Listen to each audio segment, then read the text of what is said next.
10 years ago, Daniel and his parents moved to a small town. They wanted peace, a slower life, a place without noise or trouble. The house they bought was cheap, too cheap.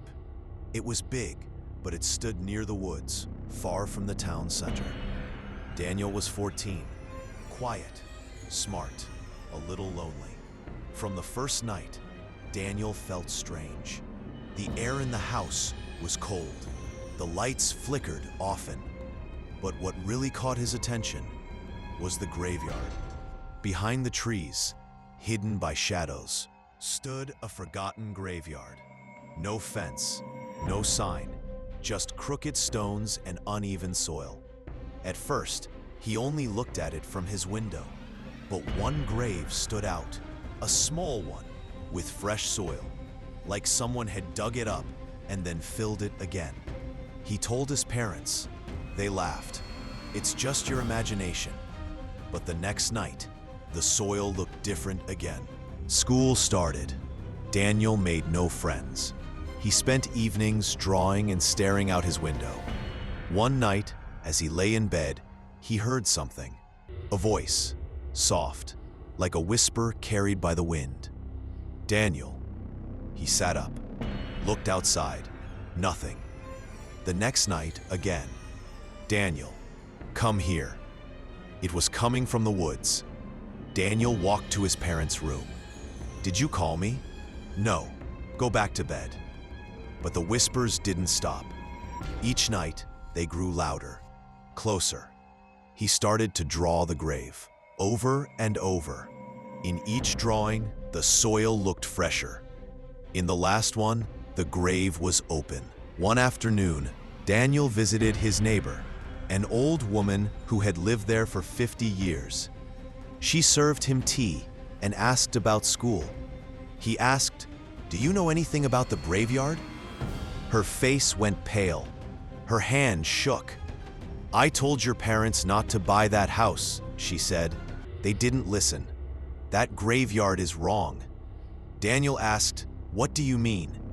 She replied, "Do you know why the grave looks new? Because it never stays closed." Daniel said nothing. She looked into his eyes. "Don't go there, child. Not at night. If it calls you, don't answer." But it was too late. The grave was already whispering his name. Daniel couldn't take it anymore. He waited until midnight. The moon was full. The sky was dark. He walked through the forest. Cold air wrapped around him. He reached the grave. The soil was freshly moved. No wind, no sounds. But then, knock. From under the soil. He stepped back. Then he heard the voice again. "Let me out." Daniel whispered, "Who are you?" "I was buried too soon," the voice said. "Touch the grave and I'll show you."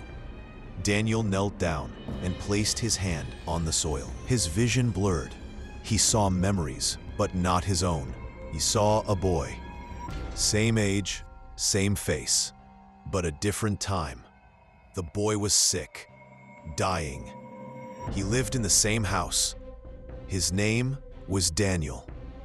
He saw the boy cry, then silence, then darkness. Daniel opened his eyes. He was back at the grave, but the ground was open now. He saw something inside, a mirror. He looked in. He saw himself, but older, pale, eyes black. He stepped closer. The voice spoke again. "You were never alive. You are the memory, the echo." Daniel screamed. Then the forest went silent.